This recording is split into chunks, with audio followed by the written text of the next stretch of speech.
Assalamualaikum warahmatullahi taala wabarakatuh. Saya Haji Hamili Syam bin Harun, pengurus besar kanan bahagian khidmat korporat Institut Integriti Malaysia. Hari ini saya ingin berkongsi dengan semua peserta seminar online kerjasama di antara Institut Integriti Malaysia dan juga MCW.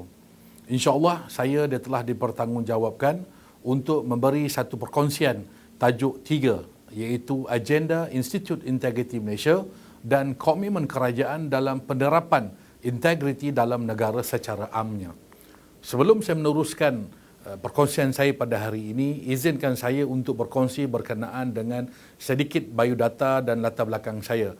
Saya mempunyai MBA Muamalat, degree Corporate Communication dan Advanced Diploma Business and Management dan Diploma Sains daripada UC Putra Malaysia. Saya telah berkhidmat dengan Institut Integriti Malaysia selama 11 tahun dan 2 tahun sebelum itu saya berkhidmat di Kementerian Kesihatan Malaysia sebagai Ketua Komunikasi Korporat, dan sebelum itu saya telah berkhidmat dengan KPJ Healthcare Berhad selama 5 tahun, dan sebelum itu saya juga pernah berkhidmat di Sam Dhabi Plantation selama 5 tahun. Saya juga dianugerahkan beberapa tokoh dan anugerah yang saya dapat daripada jabatan kerajaan. Anugerah General Commissioner Jabatan Penjara 2019. Saya juga dianugerahkan tokoh alumni UPM 2018, Pingat Janser Bomber 2017, dan saya juga telah mendapat pensijilan sebagai trainer daripada RHRDF dan writer dan editor kepada beberapa media elektronik dan cetak, tetamu radio IKIM, RTM dan juga SPM RTM dan juga TV3. Pengurusi alumni PK Intan UPM dan bendahari kami anak Felda. InsyaAllah saya akan meneruskan kepada skop diskusi kita pada hari ini. Saya bahagikan kepada 3 peringkat. Peringkat pertama, saya akan memperjelaskan dan memfokuskan kepada fungsi dan peranan Institut Integriti Malaysia, dan skop diskusi saya yang kedua iaitu potensi berkolaborasi penganjuran program bersama peserta dan juga komuniti selepas pembentangan saya nanti, dan akhirnya saya akan menyentuh tentang komitmen kerajaan mempertingkatkan integriti dalam negara. InsyaAllah untuk sesi dan skop diskusi yang pertama, kita akan menjuruskan kepada fungsi dan peranan IM itu sendiri. Untuk makluman tuan-tuan, sebelum saya pergi lebih lanjut, elok saya memperkenalkan asal-usul Institut Integriti Malaysia.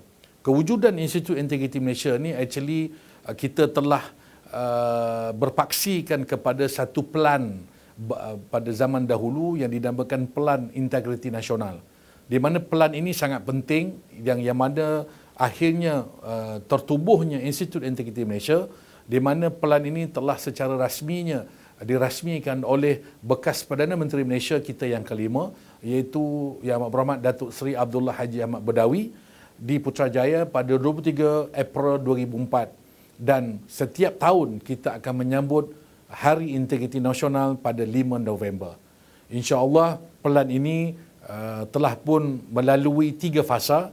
Fasa pertama 2004 sampai 2008, fasa kedua 2009 hingga ke 2013, dan fasa ketiga 2014 hingga ke 2018. Selepas fasa yang berikutnya kita ada satu fasa baru iaitu Pelan Anti Rasuah Nasional yang akan saya detailkan selepas ini. PIN telah diperkenalkan pada tahun 2004, menyedari betapa pentingnya sifat integriti dan amalan dan pembudayaan di kalangan anggota masyarakat, terutama kerajaan maupun komuniti dalam pelaksanaan PIN. PIN ini dibentuk dengan fokus demi matlamat mencapai pemantapan etika dan integriti serta membudayakan nilai-nilai integriti dalam kalangan seluruh anggota masyarakat. Kalau kita tengok masyarakat Malaysia sekarang dah 35 juta, so kita nak mengintegritikan keseluruhan rakyat Malaysia yang berjumlah 35 juta orang. Dengan adanya PIN pada tahun 2004, usaha untuk meningkatkan etika dan integriti dapat dilaksanakan lebih sistematik, komprehensif dan inklusif. Apa itu PIN? Mungkin tuan-tuan tertanya, saya mengimbau sejarah pada 2004 sebelum kita sampai 2019.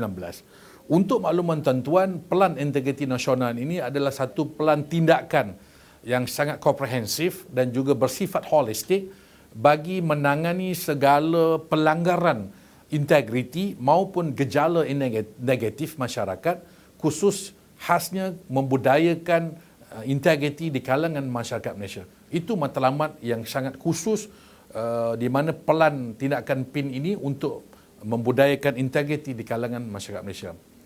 Untuk makluman tuan-tuan juga dan peserta yang saya hormati sekalian, pelan integriti nasional ini juga sebelum ini memfokuskan kepada 8 sasaran sektor. Sektor yang paling utama sekali adalah sektor keluarga, di mana integriti ini dibentuk di awal sebaik yang mungkin di peringkat di rumah. Itu namanya sasaran di sektor keluarga. Dan sektor yang kedua yang kita nak membudayakan nilai integriti dan etika ini iaitu di peringkat komuniti dan kejiranan. Yang ketiga, masyarakat sivil dan NGO. Dan masyarakat yang keempat, sektor yang keempat iaitu sosiobudaya. Sosiobudaya ni dia mencakupi dalam pelbagai aspek iaitu kesihatan, rekreasi, sukan, media, seni, warisan dan sosiobudaya. Satu lagi sektor yang kita akan memberi penekanan yang berat iaitu sektor agama. Setiap masyarakat Malaysia yang 35 juta ini mempunyai kepelbagaian agama dan keturunan dan bangsa. So integriti ini juga sangat penting dalam pengamalan dalam aspek agama. Dan yang ketiga, ekonomi. Ekonomi ini juga sangat penting sebab kita punya perniagaan dan juga hasil ekonomi dan juga ini dibentuk oleh usahawan-usahawan dan juga ahli-ahli perniagaan. So mereka ni juga kena ada integriti yang tinggi untuk memastikan perniagaan itu berjalan dengan baik. Yang keenam, kalau kita tengok, yang ketujuh, sektor yang kedua akhir iaitu sektor politik. So negara kita ini diperintah oleh parti-parti politik yang telah memenangi pilihan raya. So kita amat mengharapkan dalam sasaran sektor ini di zaman dahulu agar politik, agensi politik, organisasi politik sentiasa mengamalkan integriti dan akhirnya juga sektor pentadbiran. Sektor pentadbiran ini sektor kerajaan di mana pada masa sekarang kita ada hampir 1.6 juta penjawat awam yang berkhidmat kepada kerajaan bagi memberi perkhidmatan yang berkualiti dan berintegriti tinggi. Itu adalah 8 sasaran sektor masa kita mewujudkan pelan integriti nasional. Untuk makluman tuan-tuan dan peserta yang saya kasihi, objektif PIN ini untuk cabaran yang keempat iaitu mencapai wawasan 2020. Pada masa sekarang pun kita dah masuk ke alam wawasan 2020. Sebenarnya target pada 2004 itu sebenarnya untuk mencapai salah satu cabaran dalam wawasan 20 ada 9 cabaran. So cabaran yang keempat adalah untuk membentuk masyarakat yang kukuh ciri-ciri moral dan etikanya dengan warga mempunyai nilai keagamaan dan kerohanian yang utuh, yang mantap dan ditunjangi oleh budi pekerti yang luhur. Jadi cabaran ini sangat mencabar disebabkan dengan adanya pelan integriti nasional ini, maka Institut Integriti Malaysia dipertanggungjawabkan untuk merancana kepelbagaian program, aktiviti, penulisan dan perkongsian ilmu demi mencapai cabaran keempat dalam wawasan 2020. Untuk makluman tuan-tuan yang saya kasihi, dalam seperti mana saya kata tadi, target sasaran pelan integriti nasional sebelum ini untuk kita imbau, pertama sekali tekad kita ada 5. Tekad pertama adalah untuk memerangi rasuah, iaitu penyelewengan salah guna kuasa. Yang kedua, kita nak mempertingkatkan dan memantapkan delivery services dari segi keberkesanan penyampaian penyewa awam. Dan yang ketiga, kita nak memantapkan juga memperkasakan tabik urus korporat dari segi etika dan juga tanggungjawab social responsibility. Dan yang keempat, kita nak memantapkan institusi keluarga dan komuniti.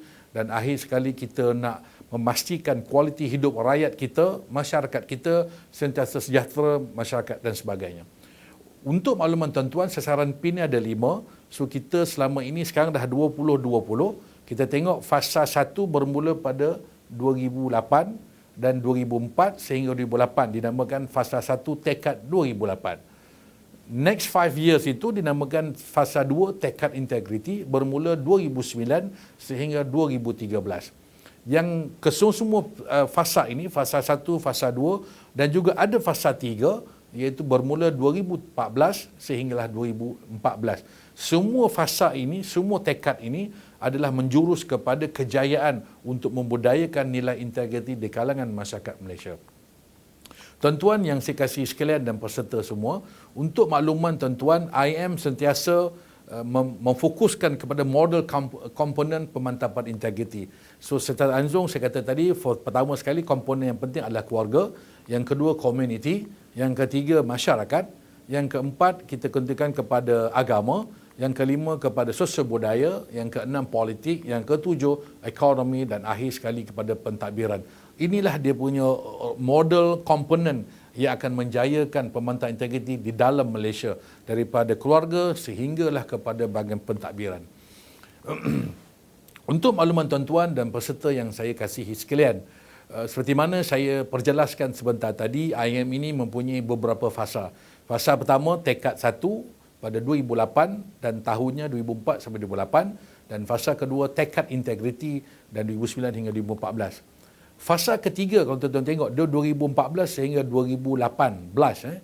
Yang ini kita ada sedikit hala tuju baru di mana visinya membantu Malaysia ke arah mencapai negara berintegriti tinggi dan berdaya tahan dan mengamalkan nilai-nilai mulia sejagat, dan mempunyai misi yang khusus untuk menjayakan misi, iaitu menyelaras, mengkoordinasi dan memantau dan menilai pelaksanaan PIN, iaitu Pelan Integriti Nasional.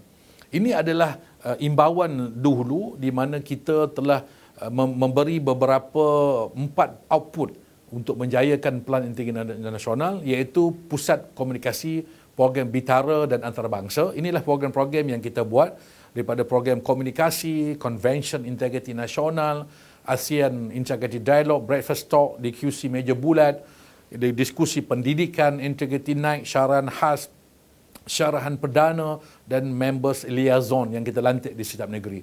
Dan untuk output yang kedua, iaitu pusat pembangunan dan pelaksanaan program, kita ada pelbagai program yang mencakupi di kalangan agensi penguasaan, institusi ekonomi, institusi pentadbiran dan juga masyarakat sivil dan komuniti, institusi politik, sukan dan rekreasi, warisan dan budaya, dan kanak-kanak dan juga pelajar dan belia.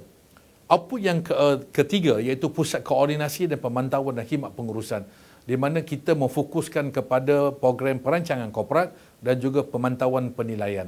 Pada tekad yang ketiga ini, fasa ketiga ini, kita lebih menjurus kepada melihat sejauh mana keberkesanan program dan juga aktiviti Institut Integriti Malaysia yang telah dilaksanakan sepanjang bermula 2004. So, dan kalau kita tengok output yang keempat, iaitu pusat ilmu dan runding cara integriti, kita banyak mewujudkan pelbagai platform perundingan, fellowship ataupun makmal bengkel, dan juga arkib dan dokumentasi hasil penulisan dan juga rakaman daripada tenaga-tenaga pakar dan juga penyelidikan dan pusat ilmu. Secara tuntasnya, inilah ringkasan yang saya telah mengimbau sejarah tentang Institut Integriti Malaysia. Pertama, ditubuhkan 23 April 2004, dan nombor dua, sebagai organisasi yang mendukung integriti. So IM bertindak sebagai pencetus agar Malaysia dapat mencapai status penggerak dan penyelaras dan pemantau kepada pelaksanaan integriti tinggi, budaya tahan dan juga memiliki nilai sejagat. Dan bermula fasa dia ada fasa 1, 2 dan 3. Setiap fasa dia memakan 5 tahun, dan akhir sekali kini bermula dari 2019, sejak tahun lepas IM telah diletakkan di bawah Pusat Governance Integriti Anti Rasuah Nasional yang dinamakan GIACC sebagai badan operasi menjayakan Pelan Anti Rasuah Nasional yang dibuat kuasa pada 2019 sehingga 2023 selama tempoh 5 tahun. Inilah yang saya kata integriti telah berubah di segi hala tuju yang baru yang diletakkan di bawah HCC, di mana pada fasa 4 ini bermula 2019 dan juga 2023, rujukan utama Institut Integriti adalah Pelan Anti Rasuah Nasional, di mana kita meletakkan hala tuju baru, iaitu visi baru, iaitu untuk menjadi peneraju utama dalam membangunkan budaya integriti di Malaysia. Dan juga untuk menjayakan visi tersebut, kita telah kena pasti 2 visi, iaitu kita nak membangunkan atau mempertingkatkan kapasiti dan kompetensi sektor awam dan juga JLC maupun peringkat korporat dalam aspek governance, integriti dan juga anti rasuah. Dan yang kedua, misi kita adalah menjadi sebagai pemudah cara ataupun penyelesai masalah isu yang berkaitan dengan governance, integriti dan anti corruption. Itu adalah hala tuju baru kita bermula pada tahun 2019 sehinggalah 2023. Untuk makluman tuan-tuan, seperti mana yang saya kata tadi, integriti telah diberi amanah yang baru, hala tuju yang baru, visi yang baru dan misi yang baru berdasarkan kepada di mana integriti diletakkan di bawah JICC dengan satu mandat, satu tanggungjawab yang sangat berat, iaitu sebagai badan operasi bagi pembangunan kompetensi dan kapasiti sektor awam dan korporat dalam hal berkaitan governance, integriti dan anti rasuah. Inilah buku, kalau tuan-tuan pernah melihat, tuan-tuan boleh akses website GICC dan tuan-tuan boleh download Pelan Anti Rasuah Nasional untuk maklumat lanjut. Sedikit maklumat tentang GICC. Pusat ini dinamakan Pusat Governance, Integriti dan Anti Rasuah Nasional. Ditubuhkan pada 1 Jun apabila Pakatan PH menang pilihan raya PRU 14. Jadi kerajaan menubuhkan GICC di bawah JPM dan mempunyai aspirasi 21 janji manifesto yang lalu, dan dia sebagai badan kawal selia governance dan integriti anti rasuah negara. Dan buat masa ini kita punya ketua pengarah GICC adalah Tan Sri Abu Kasim bin Muhammad. Dalam Pelan Anti Rasuah Nasional tuan-tuan daripada 2019 tahun lepas hingga 2023, pelan ini juga telah menetapkan misi dan juga matlamat dan juga bidang keutamaan. Dari segi misinya adalah menegakkan kedaulatan undang-undang, meningkatkan kecekapan dan ketulusan accountability kerajaan berasaskan tabik urus baik dan juga mewujudkan persekatan perniagaan yang bersih. Manakala matlamat Pelan Anti Rasuah Nasional ini lebih menjurus kepada accountability dan credibility kehakiman dan pendakwaan dan agensi penguasaan undang-undang, dan juga kecekapan responsif dalam penyampaian perkhidmatan dan juga integriti dalam perniagaan. Untuk menjayakan misi dan juga matlamat ini, dalam Pelan Anti Rasuah NICP ini telah menggariskan ada 6 keutamaan dan juga strategi menjayakan. Pertama sekali, tabik urus politik. Strateginya memperkukuhkan accountability dan integriti politik di Malaysia. Yang kedua, untuk memantapkan pentadbiran sektor awam, memperkukuhkan kecekapan dan juga penyampaian sektor awam. Yang ketiga, berkenaan dengan perolehan awam, iaitu keutamaan dia strategi mempertingkatkan kebersanan dan ketulusan perolehan awam.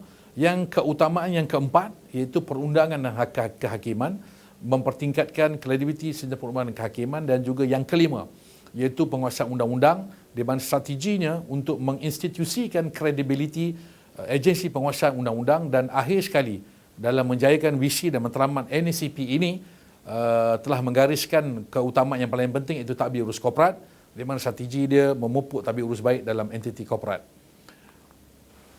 Kalau tuan-tuan tengok Pelan Anti Rasuah Nasional ini, NICP ini telah dirasmikan pada 29 Januari 2019. So kalau dikira 29 Januari, tahun ini Januari dah setahun. So sekarang dah bulan 6, kita hampir setahun, 5 bulan Pelan Anti Rasuah ini berjalan dengan baik. Banyak agensi kerajaan dan swasta telah pun mewujudkan beberapa unit integriti, unit IGU dan juga membangunkan Pelan Anti Rasuah organisasi masing-masing. Hasil setahun kita punya pelaksanaan NICP ini telah menampakkan beberapa kejayaan. Kalau tuan-tuan tengok 2018, kedudukan CPI Malaysia iaitu pada skor 47, tapi kedudukan 60, sekarang dah 61 pada tahun 2019.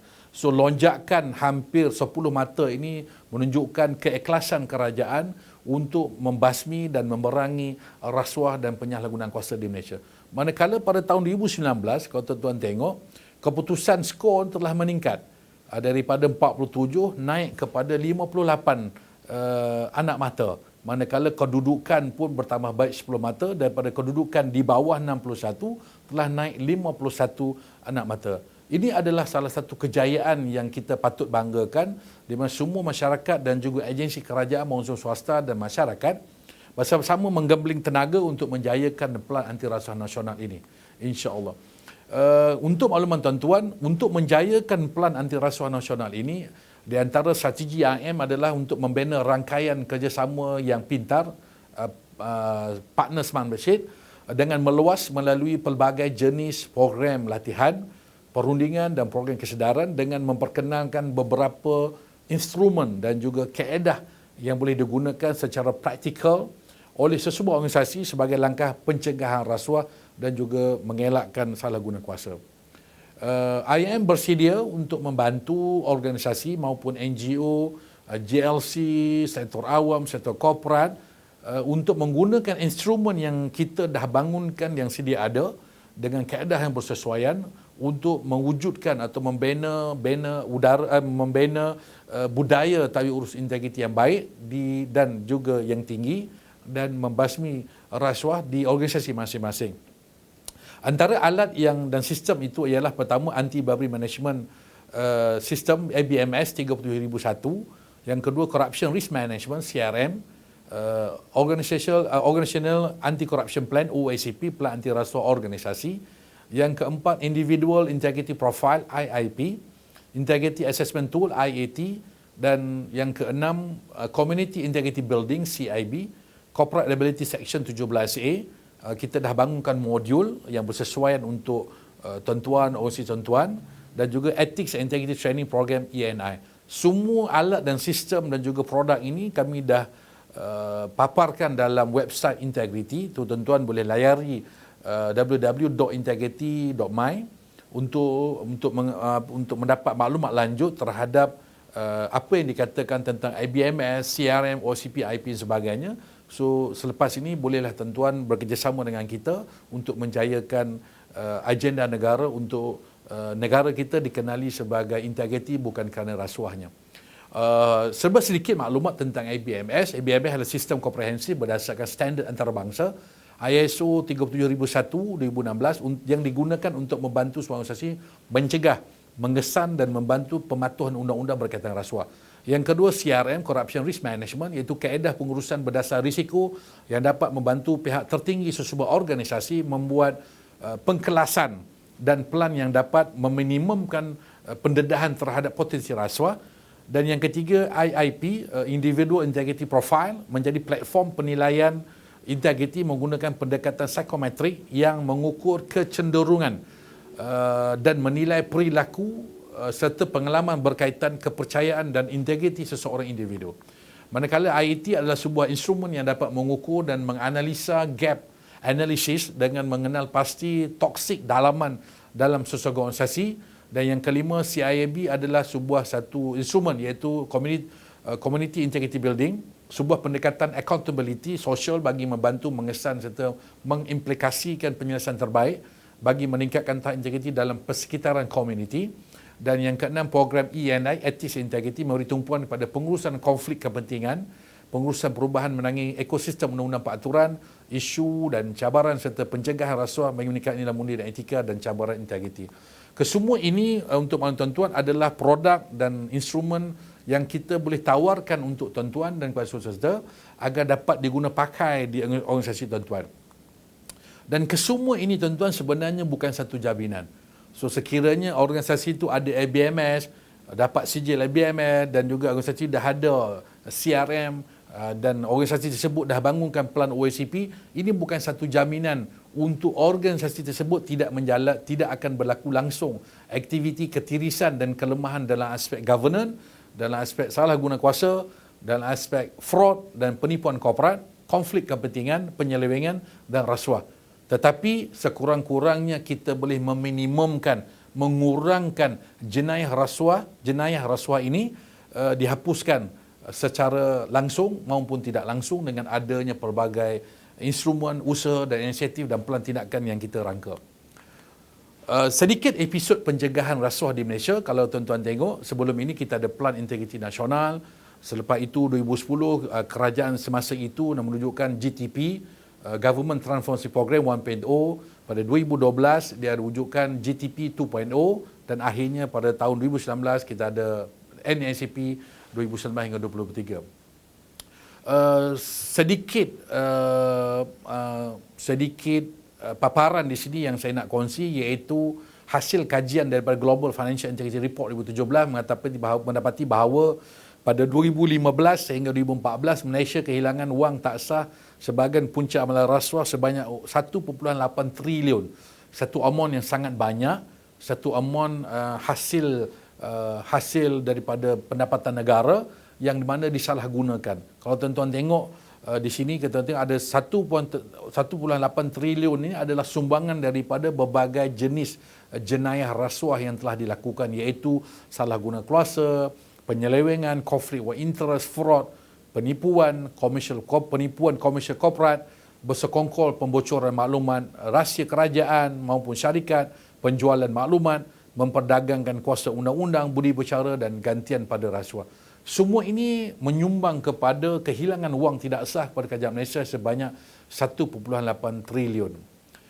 Sekarang tuan-tuan, saya nak masuk kepada skop diskusi saya yang kedua, iaitu potensi berkolaborasi penganjuran program di antara peserta dengan komuniti setempat. Yang pertama, IM boleh jadi sebagai konsultan kepada pihak peserta maupun NGO, komuniti maupun syarikat, organisasi awam dan juga swasta menerusi kepelbagaian instrumen dan perkhidmatan yang kita tawarkan.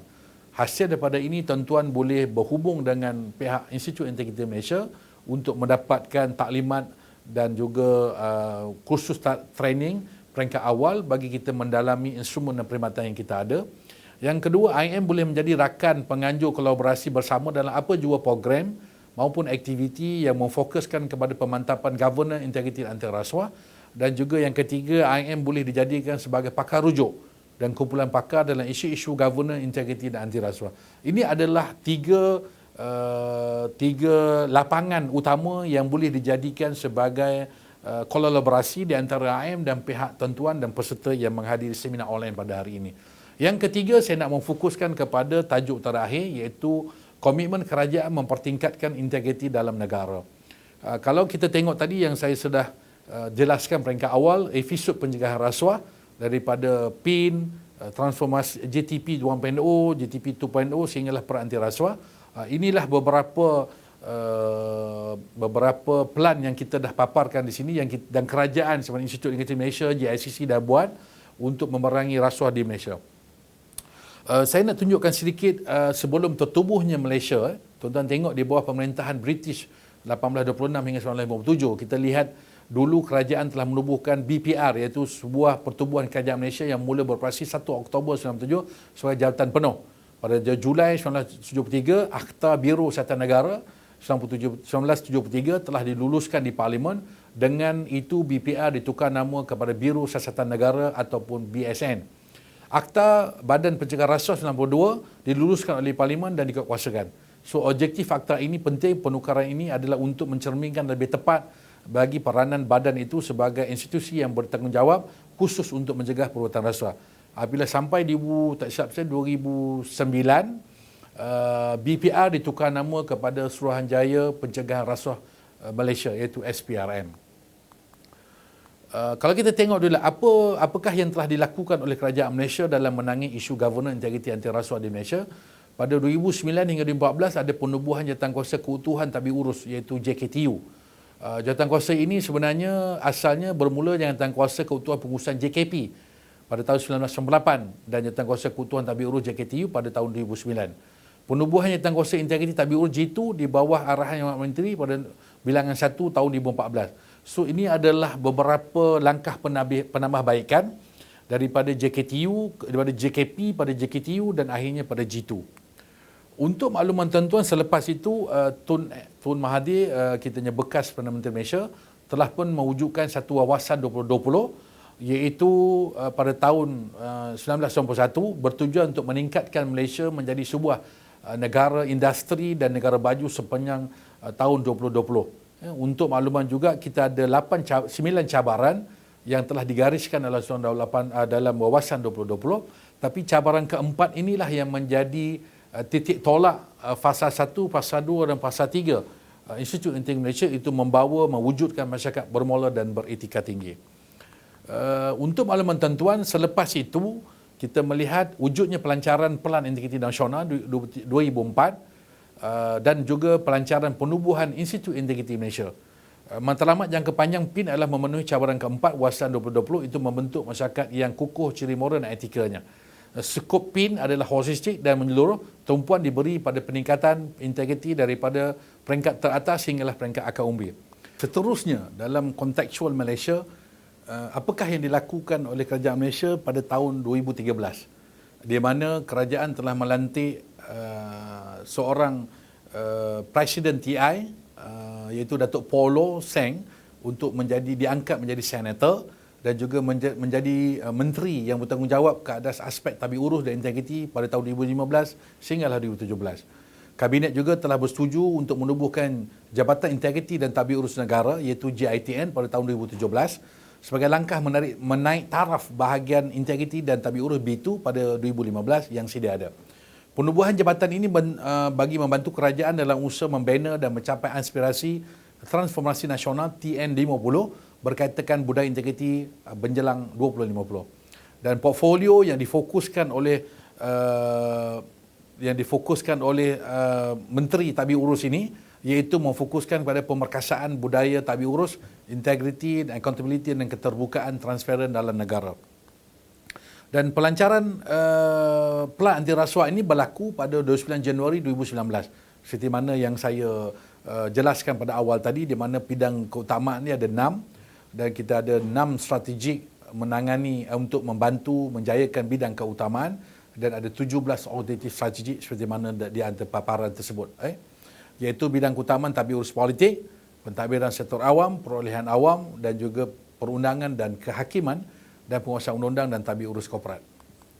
Di antara inisiatif-inisiatif yang telah berjaya dilaksanakan sepanjang setahun dalam NSCP ini, pertama memperkenalkan sistem pengisytiharan harta bagi anggota pentadbiran negara. Yang ini telah pun berjaya dijalankan. Yang kedua, menambah baik dasar dan mekanisme yang merujuk pada penerimaan hadiah, hiburan dan bayaran kepada anggota pentadbiran negara. Dan yang ketiga, memperkenalkan dasar mencegah ahli politik serta mana-mana individu yang mempunyai pengaruh besar daripada campur tangan dalam urusan kenaikan pangkat, pelantikan, pemilihan kedudukan dalam kerajaan. Yang keempat, yang inisiatif yang berjaya dilaksanakan dalam NSCP ini iaitu melaksanakan kuasa parlimen dalam menghukum kesalahan menghina parlimen bagi mewajibkan menteri, kaki tangan awam dan juga warga negara untuk hadir di hadapan jawatan bagi memberi maklumat. Yang kelima, memperkenalkan kod tata kelakuan ahli parlimen untuk dikuasakan oleh jawatan hak dan kebebasan parlimen. Ia bagi mewajibkan menteri dan juga kaki tangan awam dan warga negara untuk hadir di hadapan jawatan untuk memberi maklumat. Yang keenam, antara inisiatif yang berjaya bagi memastikan semua laporan audit dibentang kepada parlimen. Dan juga yang ketujuh, memperkenalkan kod etika menerusi peraturan mesyuarat ahli parlimen kedua-dua pihak, parti pemerintah dan bukan pemerintah untuk dipatuhi. Dan yang ke-8, untuk memperkenalkan dasar mengenai urusan pelantikan perundingan dari segi peranan dan tanggungjawab mereka dan juga bagi meminimumkan pembabitan mereka dalam perkara-perkara yang berkaitan keuangan dan dasar-dasar pertubuhan. Dan yang ke-9, di antara inisiatif yang berjaya dilaksanakan di bawah NSCP ini, memperkenalkan garis panduan yang telus berhubung dengan pelantikan pegawai khas, setiausaha politik, setiausaha sulit dan setiausaha media bagi semua menteri dan timbalan menteri. Di antaranya mencakupi tema dan syarat pelantikan, kelayakan jumlah pelantikan, fungsi dan kewajipan dan juga gaji dan kelayakan. Yang ke-10, memastikan semua bahagian pelanggan dan menyelaras melaksanakan projek-projek berdasarkan kepada nasihat dan saran yang diberi oleh jabatan teknikal seperti Jabatan Kerja Raya serta instansi teknikal yang berkaitan. Dan 4 yang terakhir iaitu memperkenalkan klausa standard dalam pelaksanaan projek-projek perolehan. Yang ke-12, memastikan pelantikan kontraktor yang kontraktor menerusi tender terbuka, yang juga kontraktor yang berkualiti tinggi yang boleh menjayakan projek tersebut. Yang ke-13, meningkatkan prosedur standard OSOP sedia dengan menggunakan teknologi dalam usaha mengurangkan penggunaan kekerasan terhadap yang ditahan atau banduan atau penguasa, dan juga membendung perbuatan salah di Jabatan Imigresen melalui kawalan dalaman dan menubuhkan pusat anti jenayah keuangan nasional sebagai pusat yang cekap dalam menguruskan rampasan aset melalui penguasa bersepadu.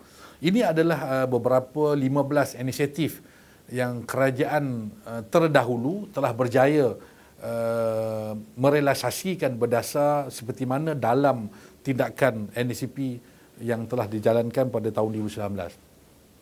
So, saya berhenti setakat ini untuk makluman tuan-tuan untuk modul saya, tanggungjawab dan fungsi IM dan juga apakah yang IM boleh buat untuk peserta dan juga anda semua, dan juga apakah inisiatif kerajaan sepanjang 2004 sebelum 2004 penubuhan PIN dan juga sebelum penubuhan Malaysia, sehinggalah kepada tahun ini 2020 bagi menjayakan agenda memperkasakan tabi urus korporat, tabi urus negara, integriti dan anti rasuah. Saya harap dengan perkongsian ini peserta-peserta dapat memanfaatkan semua perkongsian ini demi kebaikan kita bersama sebagai masyarakat dan komuniti, demi melihat negara kita tercinta, iaitu negara kita dikenali sebagai integriti yang tinggi, bukan dikenali sebagai aktiviti rasuah dan penyalahgunaan kuasa yang sangat tinggi. Dengan itu saya sudahi dengan wabillahi taufiq wal hidayah. Assalamualaikum warahmatullahi taala wabarakatuh.